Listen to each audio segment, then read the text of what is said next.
כדי שנחיה.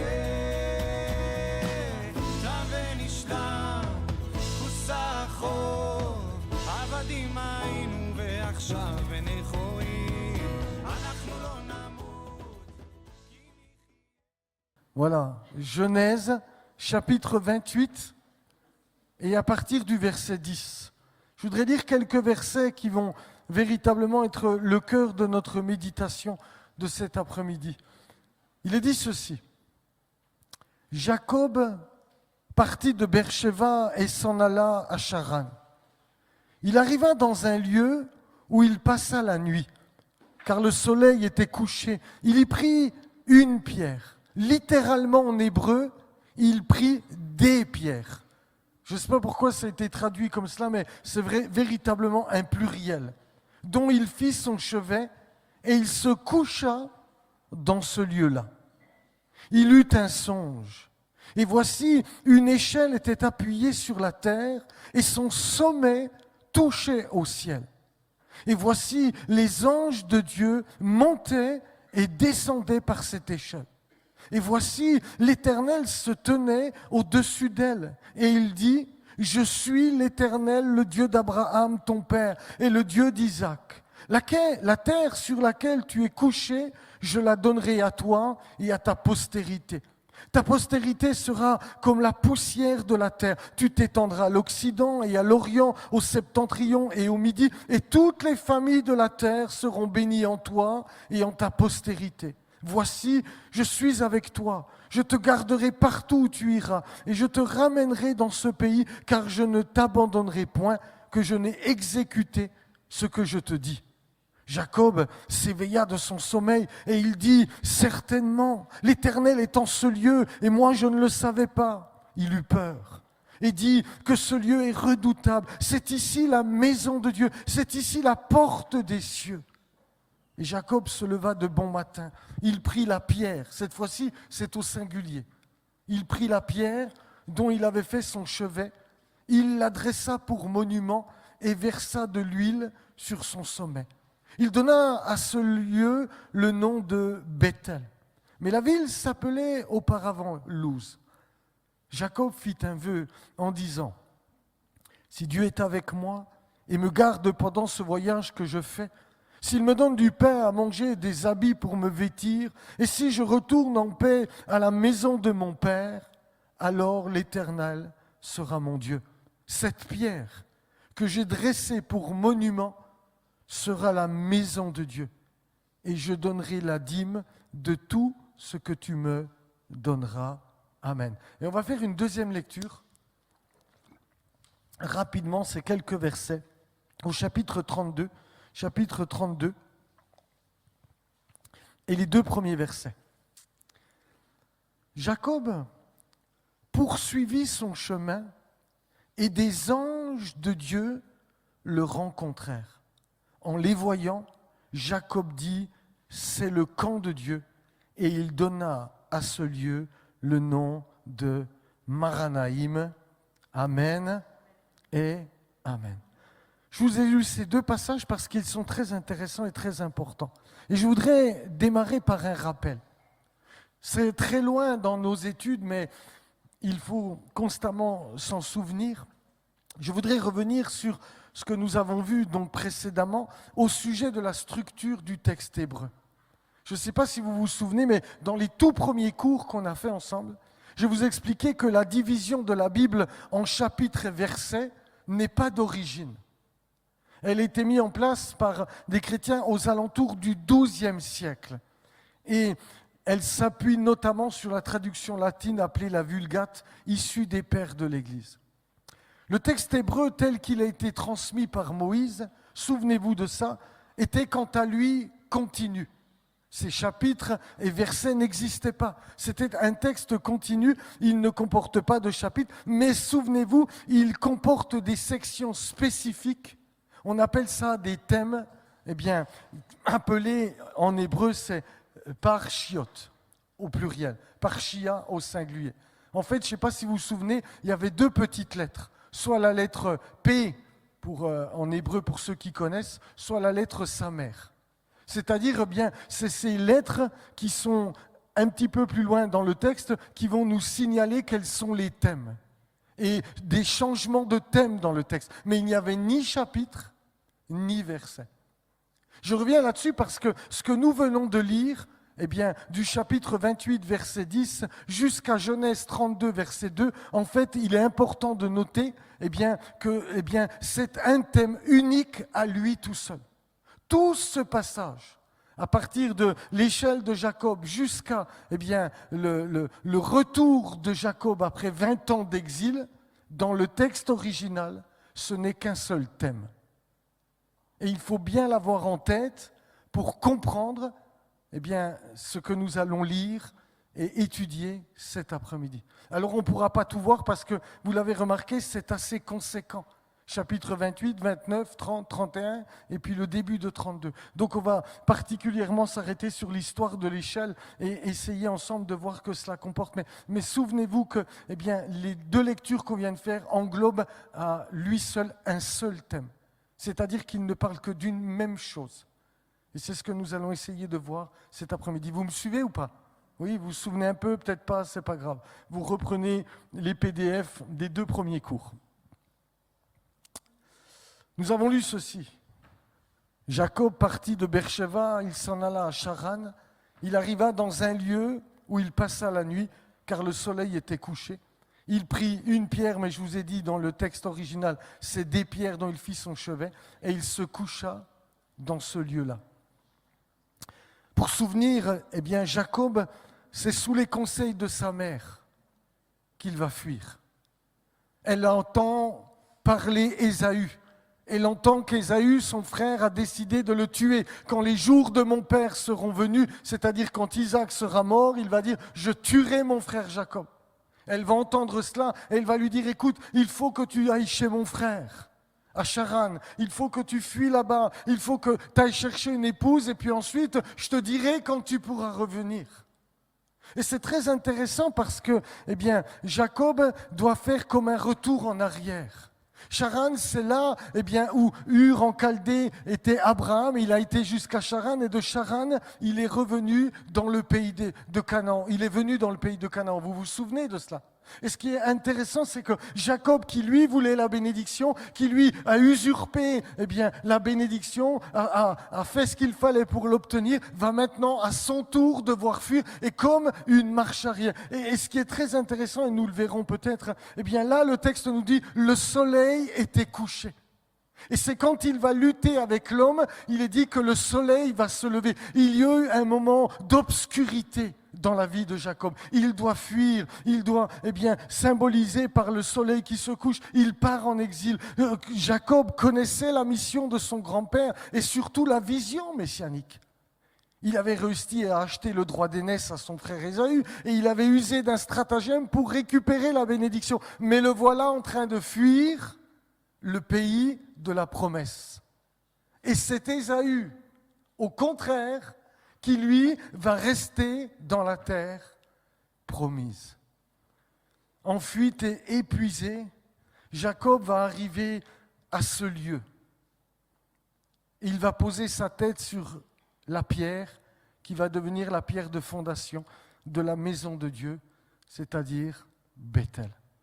Et nous allons nous arrêter sur ces choses cet après-midi. Vous avez remarqué qu'on ne sait pas de quel lieu il est question. Il sera question de Luz qui va être appelée Bethel, mais je ne sais pas si vous avez fait attention avec moi, mais ce mot va revenir à plusieurs reprises dans notre texte. La Torah utilise certains mots pour nous faire passer un message important, des répétitions.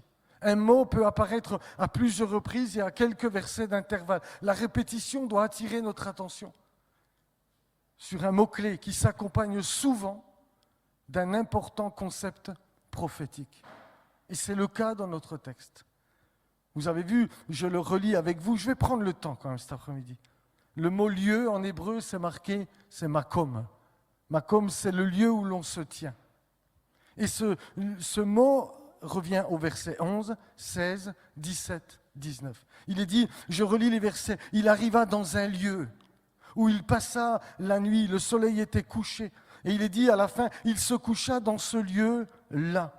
Au verset 16, il est dit, Jacob s'éveilla de son sommeil et il dit certainement, l'Éternel est en ce lieu, Makom, et moi, je ne le savais pas. Il eut peur et dit que ce lieu est redoutable. C'est ici la maison de Dieu, c'est ici la porte des cieux. Et au verset 19, il va dire, il donna à ce lieu le nom de Bethel. Makom, le lieu. Mais on ne sait pas véritablement quel est ce lieu. Mais par contre, il se dégage quelque chose dans notre texte. Regardez comment Jacob caractérise ce lieu. Il s'agit d'un endroit où Dieu y est présent. Mais c'est l'Éternel qui est présent. Vous vous souvenez des 2 alliances ? Vous vous souvenez que Dieu va faire 2 alliances avec Abraham. Une sous le nom de l'Éternel qui est liée à la terre que Dieu va donner à Israël. Et une sous le nom de El Shaddai, le Tout-Puissant, vous vous souvenez un petit peu ou pas ? Qui est liée, il n'y a pas beaucoup de têtes qui font oui, mais ce n'est pas grave, qui est liée eh bien, aux enfants qu'ils vont avoir. Et là, vous avez remarqué dans notre texte, il va dire, eh bien, je suis l'Éternel. La terre sur laquelle tu es couché, je la donnerai à toi et à ta postérité. Et tout ce texte gravite autour de ce fameux lieu. On ne sait pas exactement où il se trouve, mais voilà eh bien, comment il est caractérisé. L'Éternel y est présent. Ce lieu est terrible, il est redoutable. C'est un endroit où le Seigneur lui-même demeure. C'est la porte des cieux. Et de plus, Jacob va l'appeler Bethel, la maison de Dieu. C'est très intéressant, frères et sœurs. Parce qu'en fait, les caractéristiques de ce lieu sont en fait les ombres prophétiques du temple. Un endroit où Dieu va résider, un endroit où il faudra craindre son nom, un endroit eh bien, où Dieu y sera présent et qui nous donne accès et communion avec le ciel. C'est quelque chose de prophétique et c'est quelque chose qu'on retrouve eh bien, dans les Écritures et particulièrement dans le livre du Deutéronome. Deutéronome au chapitre 12, verset 11, Dieu dit ceci. Alors, il y aura un lieu, Makom, que l'Éternel, votre Dieu, choisira pour y faire résider son nom. C'est là que vous présenterez tout ce que je vous ordonne, vos holocaustes, vos sacrifices, vos dîmes, vos prémices et les offrandes choisies que vous ferez à l'Éternel pour accomplir vos vœux. Et puis vous le ferez à la maison G courte, vous lirez chapitre 14, 16 et puis 26, où à chaque fois, il n'est pas mentionné le nom de Jérusalem. Le nom de la ville n'y est pas mentionné, mais il est toujours question de ce fameux lieu. Il y aura un lieu que Dieu va choisir. Il y aura un lieu où il va faire résider son nom. Mais c'est en filigrane. Le texte ne nous le dit pas, mais à la lecture, eh bien, une continuelle lecture des Écritures, nous apprenons que ce lieu où Dieu va résider, que cette maison où Dieu va habiter, sera le temple de Jérusalem, la ville sacrée.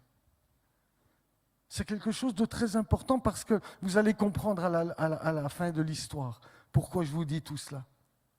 Il y a quelque chose qui se dessine en filigrane, mais sans être très explicite. Il est question d'un lieu. Un lieu que Dieu choisira lui-même. Et ce lieu deviendra Jérusalem. Et c'est là que Dieu habitera. C'est là que Dieu résidera. Et à l'époque biblique, si nous voulions rencontrer le Dieu d'Abraham, d'Isaac et de Jacob, il nous fallait monter en Israël. Et quand nous étions en Israël, il nous fallait monter au temple de Jérusalem. Et c'est là que Dieu résidait. C'est là que la nuée était posée. C'était là que Dieu se tenait et se manifestait. Il n'y avait pas d'autre endroit pour le rencontrer.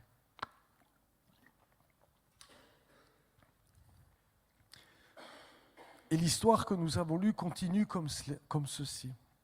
Il eut un songe. Une échelle était appuyée sur la terre et son sommet touchait au ciel. Voici les anges de Dieu montaient et descendaient par cette échelle. Et voici que l'Éternel se tenait au-dessus d'elle. Et puis, il va lui rappeler la promesse et l'alliance et il va lui assurer eh bien qu'il sera avec lui dans sa fuite et qu'il le ramènera et que Dieu accomplira ce qu'il a dit à Abraham et à Isaac et que cette terre qu'il doit fuir à l'instant, elle sera sa propriété pour toujours. Il est dit en Hébreu, Genèse 28, verset 12, « Et voici une échelle était appuyée sur la terre. » Le mot « natsav », ça veut dire se tenir, tenir droit, être fixé, établi, mais surtout, ça veut dire être posé. Quelque chose de posé, posé sur la terre. On aurait pu traduire, et voici une échelle était posée sur la terre et son sommet touchait au ciel.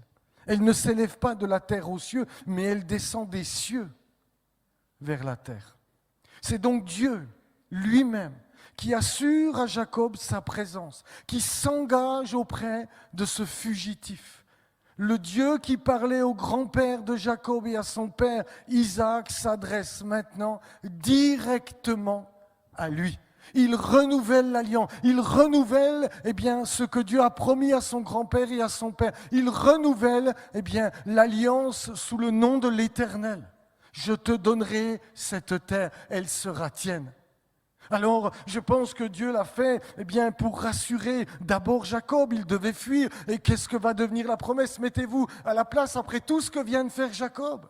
Jacob avait réussi à acheter par un plat de lentilles le droit d'aînesse. Il avait usurpé la bénédiction de l'élection en se faisant passer pour son frère. Tout cela pour entrer dans cette alliance. Tout ça pour être le porteur de la vision messianique. Tout ça pour obtenir ce que Dieu avait promis à Abraham. Mais voilà que maintenant il doit fuir. Il doit fuir et puis vous en conviendrez avec moi, il doit être complètement fatigué parce que prendre des pierres pour en faire son chevet, je pense que ce n'est pas la meilleure literie qui existe au monde. Vous êtes d'accord avec moi? Il est fatigué, il est épuisé. Et c'est là que Dieu se révèle. Dans cette fuite qu'il n'a pas choisie, Jacob n'est pas abandonné à lui-même. Alors qu'il dort, Dieu se révèle à lui. Cette rencontre ne vient pas de Jacob, mais de Dieu seul, qui est à l'origine de la révélation et de la confirmation de l'alliance. Le message de Dieu est clair, sans équivoque. Jacob et ses descendants hériteront de la terre sur laquelle il dort actuellement. Sa postérité sera comme la poussière de la terre, et toutes les familles de la terre seront bénies en elle. C'est quelque chose qui est très important. C'est quelque chose que Dieu a dit à Abraham. C'est quelque chose que Dieu a renouvelé à Isaac. Et cette fois-ci, c'est Jacob qui devient le porteur de la vision messianique. Toutes les familles de la terre seront en bénédiction par ta descendance. La fidélité de Dieu et les promesses qu'il a faites à ses ancêtres ne doivent jamais être remises en question. Aujourd'hui, c'est le jour de la fuite. Aujourd'hui, c'est le jour de l'exil. Mais le jour vient où Jacob et sa nombreuse descendance posséderont cette terre. C'est certain. Plus que certain. Parce que Dieu est fidèle. Ce que Dieu dit, il l'accomplit. Amen. Alors, si c'était vrai pour eux, c'est vrai pour nous. Dans l'histoire, on a parlé la dernière fois de la théologie du remplacement. J'ai commencé doucement, pour ne pas effrayer les frères et sœurs, à parler de la théologie du remplacement, mais où il a été dit dans l'histoire que l'Église non juive avait remplacé Israël. Mais si Dieu avait été capable de renier Israël, je n'aurais pas beaucoup d'espoir sur la fidélité de Dieu. Mais grâce soit rendue au Seigneur, le Dieu d'Abraham, d'Isaac et de Jacob, est un Dieu fidèle à ses alliances. Et donc, Dieu lui assure que malgré l'exil qui lui est imposé, parce qu'elle lui est imposée, il reviendra. Et sa postérité apportera la bénédiction à toutes les nations. Dans ce récit, dans le thème du livre que nous sommes en train de regarder, chapitres 28 et 10, c'est pourquoi j'ai commencé par cela. Un détail profond. Je ne sais pas si vous avez fait gaffe. Fais attention, c'est peut-être pas bien de dire fais gaffe. Je ne sais pas si vous avez fait attention. Mais un détail profond relie 2 moments clés de la vie de Jacob. Son départ en exil et son retour. Nous avons commencé au chapitre 28 par son départ, et je vous ai lu au chapitre 32 où il revient, après 20 ans d'exil, où c'est Dieu lui-même qui va lui dire maintenant tu retournes. Regardez avec moi, vous avez vos Bibles ouvertes? C'est bien que vous ayez vos Bibles avec vous. Regardez au chapitre 31. Chapitre 31, je vais juste lire le verset 13. C'est Jacob qui rapporte à ses femmes ce qu'il a vécu et il va dire ceci, il va rappeler ce que Dieu lui a dit, je suis le Dieu de Bethel où tu as oint un monument, où tu m'as fait un vœu. Maintenant lève-toi, sors de ce pays et retourne au pays de ta naissance. Et ce qui est très intéressant, c'est que ce soit le moment où il va quitter le pays d'Israël ou le moment où il va y retourner, au moment où Jacob revient en terre, il est à nouveau confronté à une manifestation angélique. Vous ne trouvez pas ça intéressant? Au moment où il doit partir, il a cette vision de l'échelle qui est posée sur la terre. Et puis vous l'avez vu avec moi, il est dit, les anges montaient et descendaient. Il n'est pas dit, ils descendaient et ils montaient. C'est-à-dire qu'ils étaient là, et ils étaient à ses côtés, ils étaient là, et Dieu était au-dessus de l'échelle. C'est pourquoi il va dire, mais c'est ici la maison de Dieu, c'est ici la porte du ciel. Il y a sur cette terre le Dieu vivant et vrai qui habite, qui réside, qui s'y tient présent, sur lequel on peut compter. Mais voilà qu'il fuit. Il fuit d'où son grand-père est venu. Et puis après 20 ans de galère, on va en parler rapidement tout à l'heure, 20 ans avec son beau-père, il va être trompé à son tour, on va lui donner une femme qu'il ne désirait pas, et puis les servantes, et puis au milieu de tout ça, et le pauvre, il va devoir vivre des trucs de fou. Et tous les hommes auraient dû dire Amen. 4 femmes. Il n'y a que les femmes qui me regardent de travers là. Non mais vous connaissez l'histoire. À un moment donné, elles se battent pour l'avoir le soir avec des mandragores. Oui, donne-moi les mandragores. Ah ben si tu veux les mandragores de mon fils, eh bien ce soir, Jacob, il couche avec moi. Lui, il rentre des champs. Elles lui disent, oui, ce soir, tu couches avec moi parce que j'ai acheté les mandragores. Mais mettez-vous à la place de Jacob. Elles vont me rendre folle. Bon, je sais ce que tu dis, chérie. Il n'a pas demandé son reste, je te connais par cœur. Mais il fuit toutes les années où il va connaître des moments difficiles avec son beau-père, avec sa famille. Mais dès qu'il remet les pieds sur la terre d'Israël, voilà que le texte nous dit, je vous le relis, Jacob poursuivit son chemin et des anges de Dieu le rencontrèrent. Et en les voyant, Jacob dit, c'est le camp de Dieu. Et il donna à ce lieu le nom de Maranaïm en hébreu. Marané, c'est le camp. Maranaïm, c'est un pluriel, duel, c'est-à-dire les 2 camps. Le camp terrestre et le camp céleste.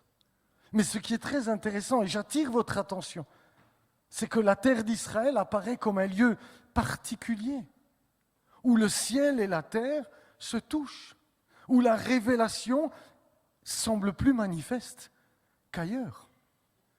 Vous êtes d'accord avec moi ou pas? Quand il quitte le pays, des anges montent et descendent. Et quand il y revient, des anges viennent à sa rencontre. Il y a quelque chose d'important dans ce pays-là. Et je comprends pourquoi Jacob va dire, mais Dieu est ici. Moi, je ne le savais pas. Et il va appeler ce lieu-là la maison de Dieu. J'attire votre attention, je vais y revenir à la fin, parce que ça, ce n'est pas un petit détail. Je vous ai dit, toute cette histoire du chapitre 28, 10 à 32, 2, c'est un seul thème. C'est-à-dire, c'est le thème de l'exil et de la rédemption. C'est le thème où Israël, Jacob doit quitter le pays d'Israël et il y reviendra. Et c'est le thème où, au départ et à la fin de l'exil et du retour, des anges se trouvent liés au pays d'Israël. Moi, ça m'interpelle. Pas vous? Dites-moi de temps en temps, oui. Ouais, vous avez le droit de dire non aussi. Hein. Mais moi, ça m'interpelle. Je l'ai mis comme ça pour que vous compreniez. La parachia, c'est ce thème. Hein. Vous me suivez ou pas maintenant? Nous raconte l'histoire suivante. La fuite de Jacob devant Ésaü.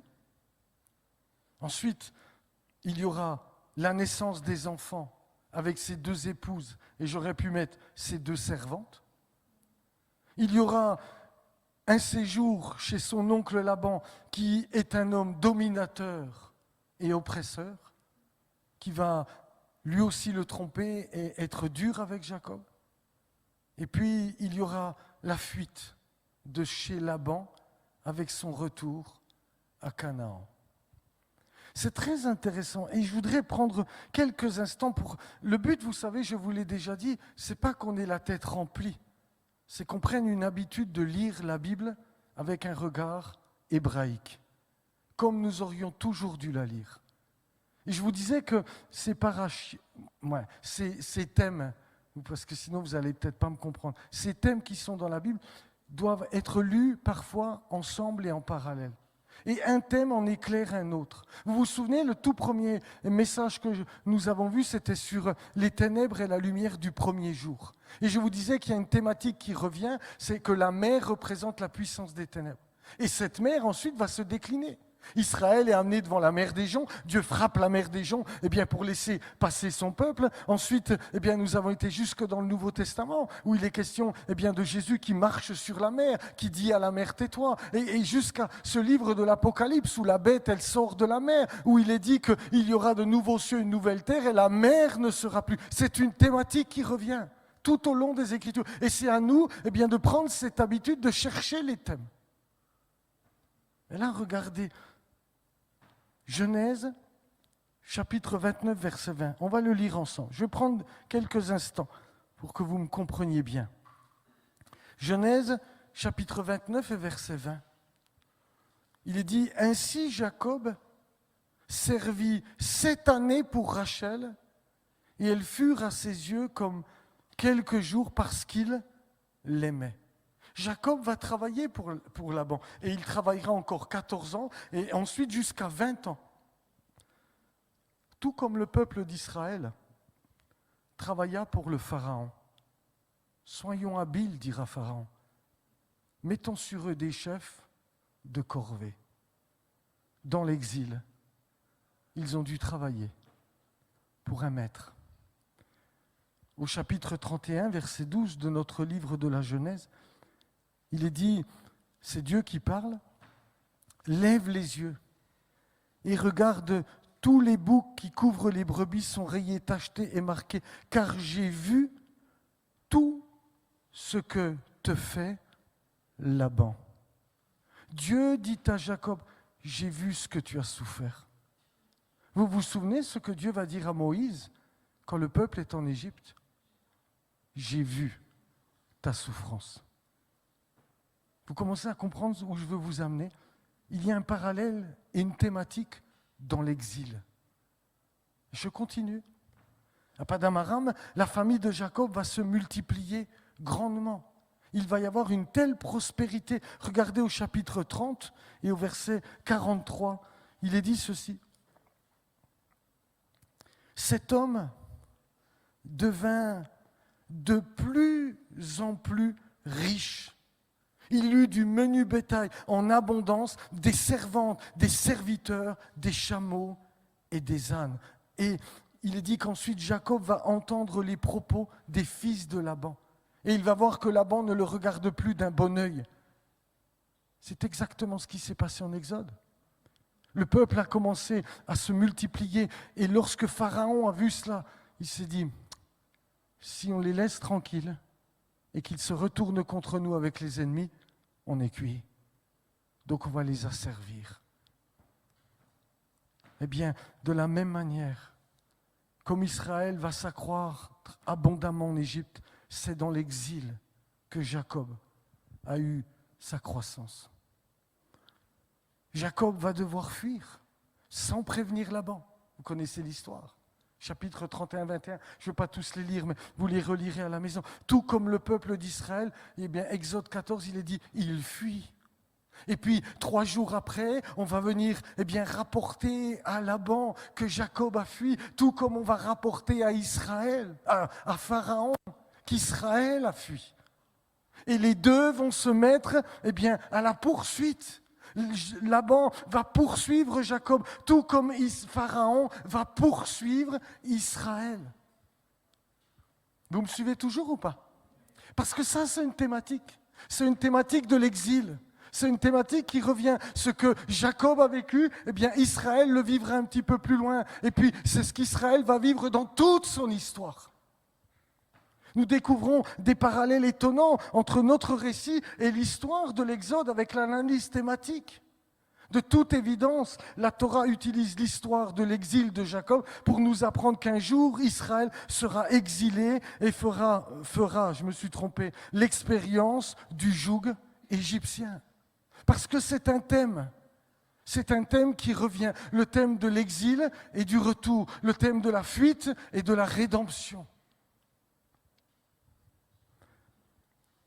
En Europe, je viens maintenant à notre histoire.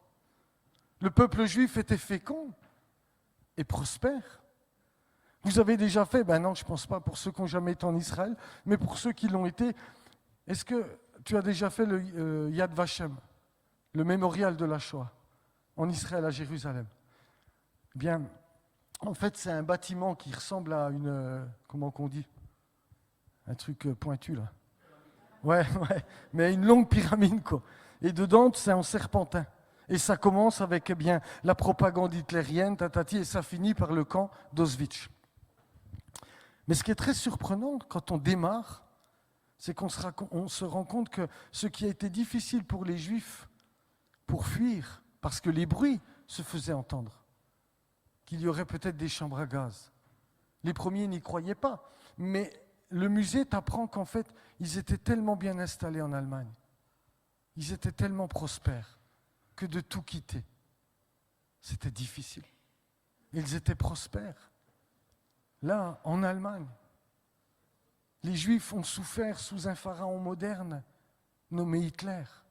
Le résultat, en 1948, le peuple d'Israël voit sa rédemption, y compris un retour de Juda vers la terre d'Israël. Les paroles de toute la Torah, écoutez bien ce que je vous dis là, sont véritablement prophétiques pour l'ensemble de l'histoire passée et à venir. Ce que Jacob a vécu, le peuple d'Israël, l'a vécu en Égypte et après la mort de Christ. C'est parce que je veux arriver à ça. Israël a dû partir en exil pendant 2000 ans, comme Jacob, dans une terre qui n'est pas la leur. Et le retour annonce la rédemption et l'accomplissement du plan de Dieu. Et nous, aujourd'hui, nous sommes témoins de ce retour. Mais le drame, c'est que nous n'accompagnons pas Israël dans son retour. Vous savez, il y a un autre livre dans la Bible, il y a un livre où, tout ce livre-là, c'est un seul thème. C'est le livre de Ruth. Le livre de Ruth, il n'y a pas 2 thèmes dans ce livre, il n'y en a qu'un. Toute son histoire, c'est un seul thème. C'est une Moabite, une païenne, qui va intégrer la maison d'Israël. C'est un homme qui part et qui quitte le pays parce qu'il y a la famine et qui va se retrouver à Moab. Et puis, il va mourir, et puis ses fils vont mourir. Et puis, à un moment donné, Naomi va apprendre que Israël a visité Bethléem. Dieu, pardonnez-moi, merci Corinne. Dieu a visité Bethléem.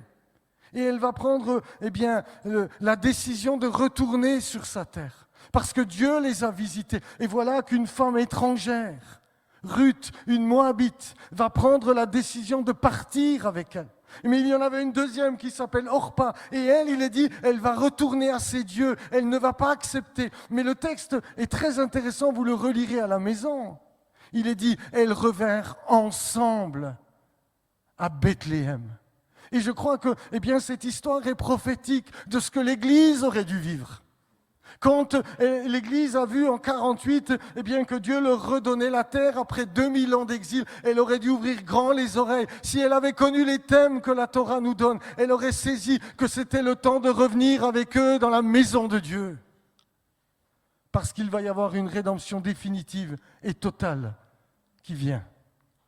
Et je crois qu'aujourd'hui, frères et sœurs, vous me connaissez assez, il n'y a rien de plus important que ça. Il faut que l'Église s'éveille à ces vérités. Il faut que l'Église comprenne ce que Dieu est en train de faire pour que nous puissions travailler avec lui, pour que nous puissions comprendre que le plan prophétique à travers la nation d'Israël est en train de s'accomplir et que nous avons une part à prendre dans cette réalité. Alors ça ne veut pas dire qu'on doit négliger les autres nations, qu'on ne doit pas continuer à évangéliser, bien sûr que non. Mais nous devons comprendre ce que Dieu est en train de faire et d'entrer dans le plan prophétique qu'il a établi par sa parole. Parce qu'il y a un lien, vous avez remarqué, entre Dieu et cette terre. C'est ici la maison de Dieu. Jacob prend conscience qu'il y a des anges qui montent et qui descendent. Non, je branche la Et table. toute l'histoire Est-ce qu'elles ne sont d'Israël pas est une déchargées? histoire prophétique qui devrait nous Je interpeller. vois même pas Et le... notre drame, Je pense pas. c'est C'est quoi, qu'on je vais n'est prendre pas une rentré avec table. eux. Non, mais c'est Notre bon. drame, c'est qu'on On peut continue y à arriver. se nourrir pour la plupart de la théologie du remplacement. Notre drame, c'est qu'on continue à s'abreuver à l'auge de Rome plutôt qu'aux Saintes Écritures. Mais ça, nous le verrons un peu plus en détail quand on parlera peut-être bien plus profond de la théologie du remplacement. Mais le retour de Jacob est très important. Pourquoi ? Parce que je relis mon texte. Jacob s'éveilla de son sommeil et il dit certainement, l'Éternel est en ce lieu et moi, je ne le savais pas. Il eut peur. Et il dit que ce lieu est redoutable. Écoutez bien, c'est ici la maison de Dieu. C'est ici la porte des cieux. Et le texte rajoute ceci, un fait étrange. Jacob se leva de bon matin. Là, c'est au singulier. Il prit la pierre dont il avait fait son chevet, il l'adressa pour monument et il versa de l'huile. En fait, il va la messianiser. Parce que Messie, c'est celui qui est oint. D'accord ? Donc il va oindre, il va verser de l'huile sur le sommet et il donna à ce lieu le nom de Bethel qui veut dire maison de Dieu. Beth, c'est maison, El, c'est Dieu, la maison de Dieu. Mais la ville s'appelait auparavant Luz. Pardonnez-moi. Jacob va faire quelque chose d'étrange. Il va d'abord prendre plusieurs pierres. Alors la tradition dit qu'il en a pris 12, mais le texte ne le dit pas, on ne sait pas. Mais de ces 12, il va en prendre une. De ces pierres, il va en prendre une. Et il va la dresser comme un monument. Et dessus, il va lui faire une onction d'huile. Et puis voilà que le texte va continuer. Verset 20. Jacob fit un vœu. Ce n'est pas du marchandage. Parce que ce n'est pas super bien traduit. Jacob fit un vœu en disant, si Dieu est avec moi, on a l'impression qu'il marchande. Vous êtes d'accord avec moi? Mais ça, c'est parce que nous, dans notre tête, Jacob, il est pire que ce que nous pensons. C'est le pire du pire. Mais écoutez, il va dire, si Dieu est avec moi et me garde pendant ce voyage que je fais, s'il me donne du pain à manger, des habits pour me vêtir, si je retourne en paix à la maison de mon Père, alors l'Éternel sera mon Dieu. Cette pierre que j'ai dressée pour monument sera la maison de Dieu. Et je te donnerai la dîme de tout ce que tu me donneras. Ça devient très intéressant parce que où est-ce qu'on apportait la dîme? Au temple, à la maison de Dieu, à Jérusalem. Et donc, le mot qui est employé par ce que nous avons traduit si Dieu, c'est im. Im en hébreu signifie si, mais également quand, dans la Torah. Donc nous aurions pu traduire, quand Dieu fera ce qu'il dit. Jacob ne doute pas, frères et sœurs. Ce n'est pas du marchandage. Il n'est pas en train de dire, si tu fais ça, ok, ben tu seras mon Dieu. Si tu fais comme ça, si tu m'apportes tout ce dont j'ai besoin. Non. Jacob dit, quand Dieu fera ça, et quand Dieu me ramènera, écoutez bien cela, il part en exil. Quand Dieu me ramènera, alors cette pierre-là va devenir la fondation de la maison de Dieu. Il y a quelque chose qui va prendre place quand Israël va rentrer à la maison. Il y a quelque chose qui va pleinement s'accomplir. Mais là, dans notre texte, on n'a pas toute la révélation. Il nous faut le Nouveau Testament, il nous faut la révélation que nous avons reçue, que nos apôtres et nos prophètes ont reçue par le Saint-Esprit pour comprendre de quoi il est question. Jacob bâtira la maison de Dieu à partir de cette pierre angulaire, de cette pierre de fondation, de cette pierre qui est tirée de d'autres pierres, mais qui a reçu l'onction. Vous commencez à me comprendre. Vous avez tout de suite vu où je veux en venir quand même. Hein, Flora, elle est là, ouais. Elle est heureuse, elle a compris. Regardez, je vais aller maintenant dans le Nouveau Testament, parce qu'il faut que j'écourte quand même. Quelle heure il est ? Ça va. C'est Jean, dans son évangile, qui va apporter une parole qui fait écho directement à l'expérience de Jacob. Jésus va rencontrer Nathanaël. Ce même Nathanaël qui vient de dire, mais est-ce qu'il peut sortir quelque chose de bon de Nazareth ? Et Jésus va lui dire, en vérité, vous verrez désormais le ciel ouvert et les anges de Dieu monter, vous avez remarqué, hein ? Monter et descendre. Mais cette fois-ci, ce n'est pas au-dessus d'une échelle, au-dessus du Fils de l'homme. Il y a quelque chose une vive lumière qui vient d'être projetée. Cette vieille histoire, peut-être qu'on n'a pas réellement compris cette vieille histoire, parce que dans le monde hébreu, encore aujourd'hui, il y a une grande tension avec Bethel et Jérusalem. Ils ne comprennent pas. Ils ne comprennent pas parce qu'ils disent, non, ce n'est pas Bethel qui a eu le temple. Vous savez ce qu'est devenu Bethel ? Bethel, c'est devenu le lieu de l'idolâtrie. Bethel a été complètement corrompu par Jéroboam. Vous connaissez l'histoire. Il va faire un autre temple, il va faire 2 veaux à Bethel et à Dan par un temple. Il va empêcher les sacrificateurs d'aller à Jérusalem. Il va nommer d'autres sacrificateurs. Il va changer les dates des fêtes. Donc ça ne peut pas être Bethel. Donc encore aujourd'hui, ils trouvent des solutions dans les midrash un petit peu particuliers. Ils disent non, mais ça partait à Bethel, l'échelle, puis elle touchait Jérusalem, puis après elle allait jusqu'au ciel. Je ne critique pas parce que je les aime. Mais c'est juste parce que mes frères israéliens, il vous faut la lumière que Jésus est venu apporter. Et Jésus va dire ceci, désormais, le ciel sera ouvert. Et celui qui met le ciel et la terre en connexion s'appelle Jésus de Nazareth. Cette déclaration reprend l'image de l'échelle. Le lien entre le ciel et la terre n'est plus seulement un lieu, mais il a son importance. Mais c'est plus seulement cela. Il devient une personne.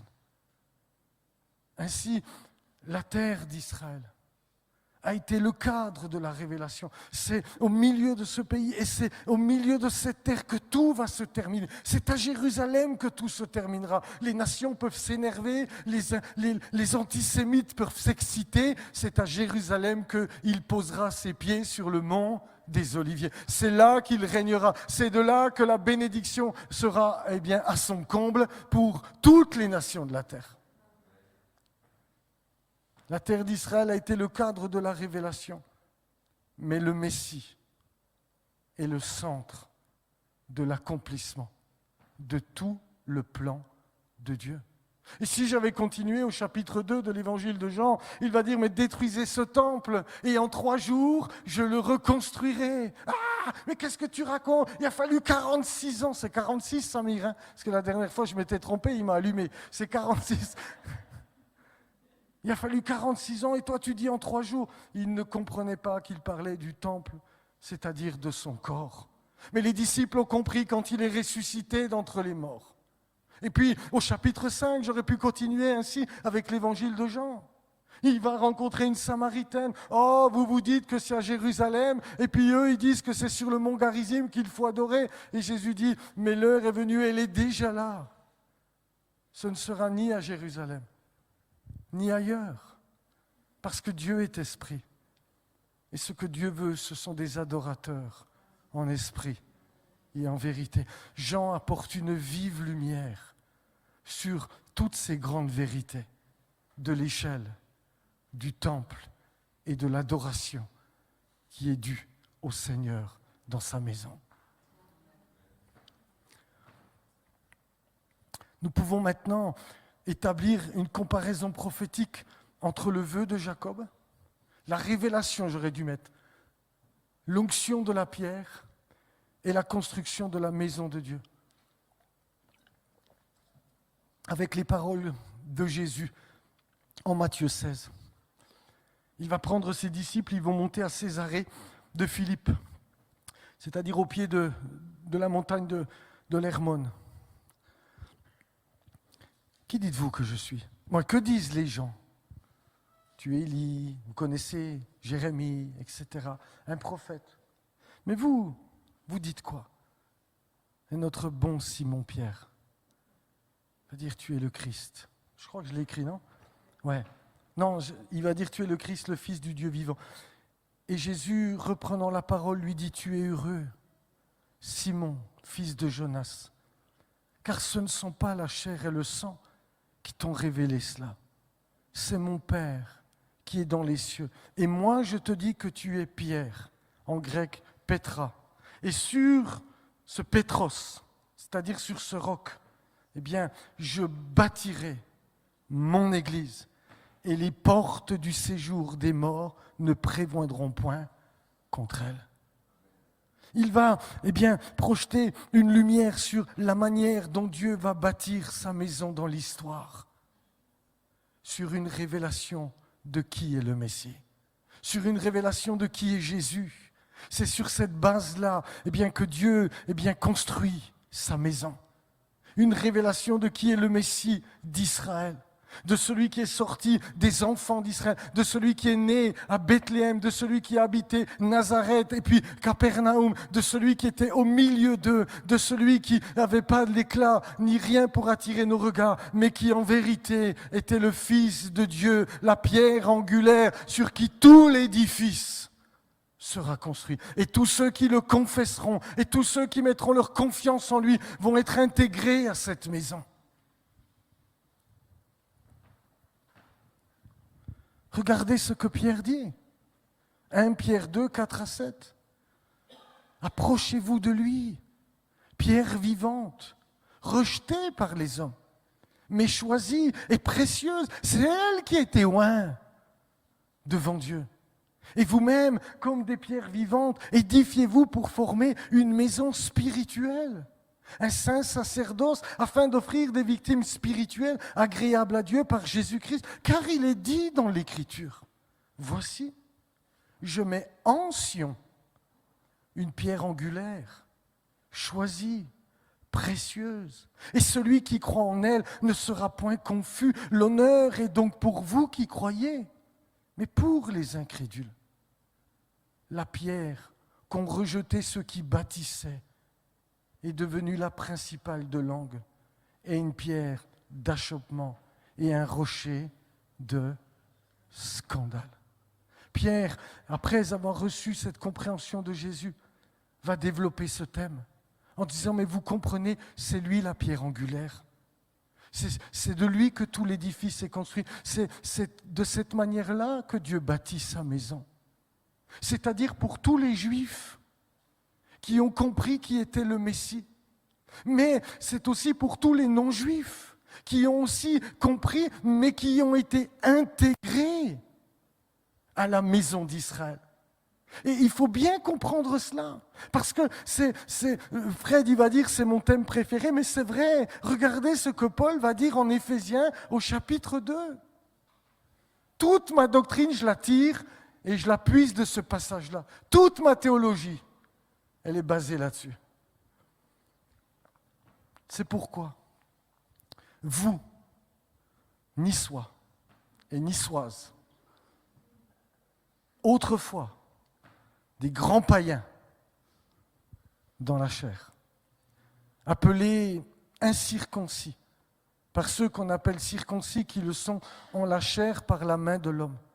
Souvenez-vous que vous étiez en ce temps-là sans Messie, sans Christ, privés du droit de cité en Israël, étrangers aux alliances de la promesse, sans espérance et sans Dieu dans le monde. Mais maintenant, en Jésus-Christ, c'est-à-dire dans le Messie d'Israël, vous qui étiez jadis éloignés, vous avez été rapprochés par le sang de Christ. Et il dira un petit peu plus loin, ainsi donc, vous n'êtes plus des étrangers, ni des gens du dehors, mais vous êtes concitoyens des saints, gens de la maison de Dieu.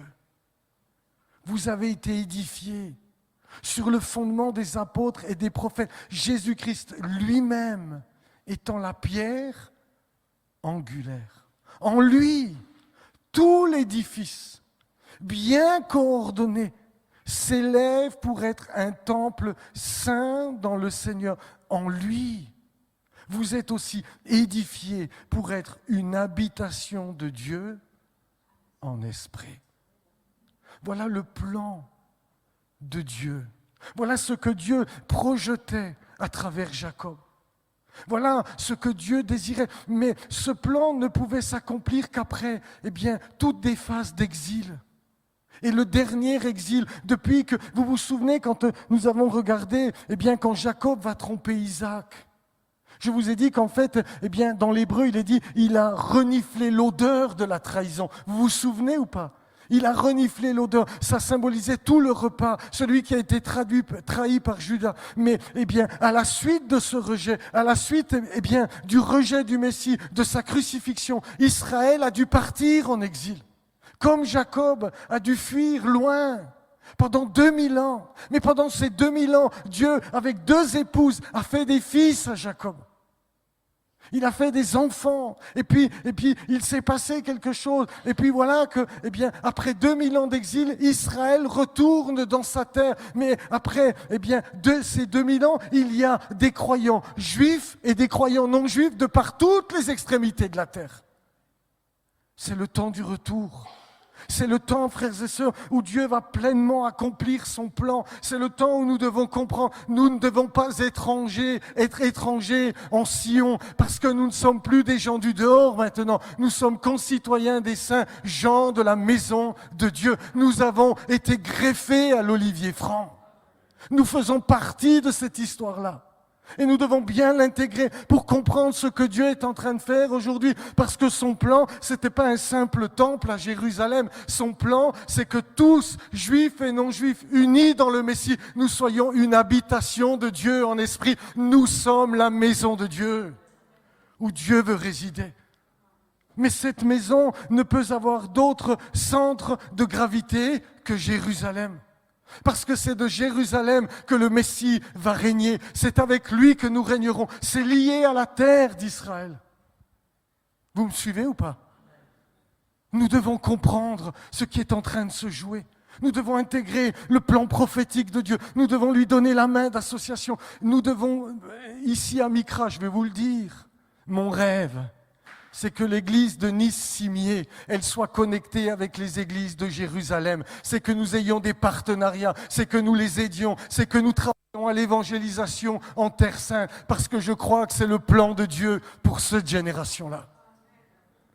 Et si vous m'en donnez l'occasion, je voudrais vous entraîner dans cette histoire-là, pour qu'ensemble, on intègre ce que Dieu désire, ce que Dieu veut faire. Nous ne devons plus être des étrangers. Nous sommes concitoyens des saints.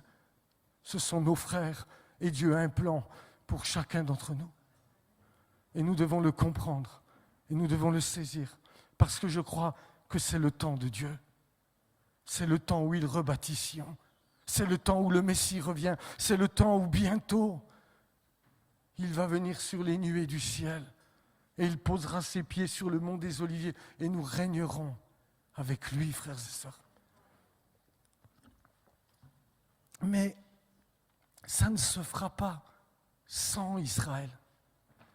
Quelle heure il est? Non, je vais me taire. Mais comprenez bien cela. Ça ne se fera pas sans eux. Parce que vous avez lu, comme moi, Dieu dit, je te promets, je te ramènerai. Et Jacob dit alors, si tu fais ça, nous construirons ensemble la maison de Dieu. Nous serons une bénédiction pour toutes les familles de la terre. Alors il y a fallu les exils, il y a fallu toute cette histoire, il y a fallu qu'une partie d'Israël se refuse pour que l'évangile vienne jusqu'aux nations. Maintenant que l'évangile a fait le tour de toutes les nations, nous le verrons bientôt avec l'histoire de Joseph, le temps où Dieu va se révéler à son peuple, le temps où Dieu va réveiller son peuple est là. Et il nous invite à participer à ce projet qui est glorieux. C'est glorieux. Dites-moi amen, s'il vous plaît, je vous en supplie. Je sais qu'il est tard, que vous êtes en pleine digestion, mais je vous en supplie. Juste un petit amen et je me tairai. C'est tellement important. C'est tellement important. Relisez cette histoire. Regardez ce qu'a vécu Jacob. Comprenez que c'est de là qu'à travers 2 femmes, en terre étrangère, Dieu va susciter un peuple. Et le temps du retour est arrivé. Et le temps de rebâtir Sion est arrivé. Je racontais à Corinne, et je vous promets après je me tais, une histoire. Pendant la Seconde Guerre mondiale, une famille de Juifs ont été raflés et amenés à Auschwitz. Et puis, ce couple avait un fils de 16 ans, qui était assez costaud, un genre Mathieu, fils de Monsieur Lenormand. Et puis, quand ils l'ont vu, ils ont séparé le couple et le fils. Et ils l'ont mis aux travaux forcés. Et puis, à partir de ce moment-là, ce fils n'a plus jamais revu ses parents. Et tous les jours, il pleurait. Et tous les jours, il demandait où étaient ses parents. Où sont-ils? Où sont-ils? Et tous les jours, il pleurait. Et un jour, le soldat, nazi, en a eu plus que marre. Puis il lui a dit, tu veux savoir où sont tes parents? Oui, dites-moi où ils sont. Et il leur a montré la cheminée. Voilà où ils sont. Mais à côté de cet enfant, il y avait un juif religieux. Je perds le nom, je m'excuse. Je vous le retrouverai pour une prochaine fois. Qui entend cela. Et quand il entend cela, il se souvient du psaume 102. Et regardez ce qu'il est dit. Psaume 102. Prière d'un malheureux lorsqu'il est abattu et qu'il répand sa plainte devant l'Éternel. Éternel, écoute ma prière et que mon cri parvienne jusqu'à toi. Ne me cache pas ta face au jour de ma détresse. Incline vers moi ton oreille quand je crie. Hâte-toi de m'exaucer. Écoutez le verset 4. Car mes jours s'évanouissent en fumée et mes os sont enflammés comme un tison. Mon cœur est frappé et se dessèche comme l'herbe. J'oublie même de manger mon pain. Mes gémissements sont tels que mes os s'attachent à ma chair. Et à partir du verset 13, j'ai courte. Mais toi, Éternel, tu règnes à perpétuité. Et ta mémoire dure de génération en génération. Tu te lèveras, tu auras pitié de Sion, car le temps d'avoir pitié d'elle, le temps fixé est à son terme. Car tes serviteurs en aiment les pierres, ils en chérissent la poussière. Alors les nations craindront le nom de l'Éternel et tous les rois de la terre ta gloire. Oui, l'Éternel rebâtira Sion, il se montrera dans sa gloire. Et ce juif a réussi à s'évader. Il se compte sur les doigts de la main ceux qui ont réussi à s'évader d'Auschwitz. Il a réussi à s'évader et il s'est retrouvé en Suisse. Et lorsqu'il était en Suisse, il a donné des informations sur Auschwitz. Et on lui a demandé, mais comment tu as fait? Qu'est-ce qui t'a donné le courage? Et c'est lui qui rapporte cette histoire. Et dit, quand il lui a montré la cheminée, je me suis souvenu que dans le psaume 102, il était écrit, mes jours s'évanouissent en fumée et mes os sont enflammés comme un tison. Et puis il dira, et surtout, je me suis souvenu qu'il était dit, eh bien, le temps d'avoir pitié de Sion est arrivé, le temps est arrivé à son terme. Il dit, j'ai compris que Dieu allait offrir la rédemption au peuple d'Israël. Et l'année ou les 2 années qui suivaient, l'État d'Israël avait été déclaré. Ils étaient de retour à la maison. Combien c'est important de comprendre ce que Dieu est en train de faire. Parce que c'est sûr que le plan de Dieu va s'accomplir. Cette maison qu'il a désirée de juifs et de non-juifs régnant à partir de Jérusalem s'accomplira. Tout ce que tu dois te demander, c'est est-ce que tu veux en faire partie? Est-ce que tu seras comme Ruth ou comme Orpa? Est-ce que tu seras de ceux qui les accompagnent et qui montent ensemble à la maison de Dieu? Ou est-ce que tu retourneras vers tes vieilles doctrines qui puent l'antisémitisme? Excusez-moi de parler comme cela, mais c'est de cela dont il est question. Parce que nous sommes dans un temps prophétique comme jamais. Amen. Allez, je me tais. Prions. Seigneur, nous voulons te rendre grâce parce que cette parole dépasse tout entendement. Cette parole, Seigneur, est prophétique à tous égards. À travers ces histoires qui sont plus que millénaires, tu nous enseignes et tu nous parles. Ces histoires qui peuvent sembler de vieilles et de belles histoires sont en vérité un plan que tu as déterminé de toute éternité. S'il y a une chose que je te demande cet après-midi pour Mikra, accorde-nous un esprit de sagesse et de révélation, afin que nous comprenions ton dessein, afin que nous y entrions, afin que nous soyons unis avec toi. Je te prie pour que nos cœurs soient touchés. Je te prie, Seigneur, pour que notre Église puisse connecter avec nos frères de Jérusalem. Je te supplie de nous entraîner dans un plan qui dépasse l'entendement. Je te prie de tout mon cœur pour ton peuple d'Israël. Je te prie pour que dans ce qu'ils sont en train de vivre, tu continues de te révéler. Tu continues de te révéler comme le Messie. Tu continues à leur faire connaître que c'est toi la pierre de fondation. Que c'est sur toi que tout est construit. Que c'est sur la révélation de qui tu es que Dieu travaille. Et que nous qui sommes ici, nous puissions être une lumière pour Israël et pour les nations qui nous entourent.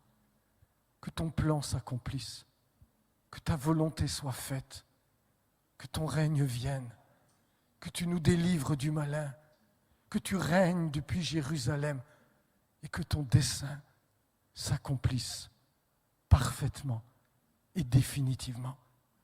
Parce que c'est toi-même qui dis que dans la nouvelle Jérusalem, il n'y aura ni temple, ni rien de semblable, parce que nous serons cette habitation de Dieu en esprit. Et tu habiteras au milieu de nous, et nous verrons ta face, et nous régnerons avec toi. Loué soit ton grand nom et ta sainte présence. Amen.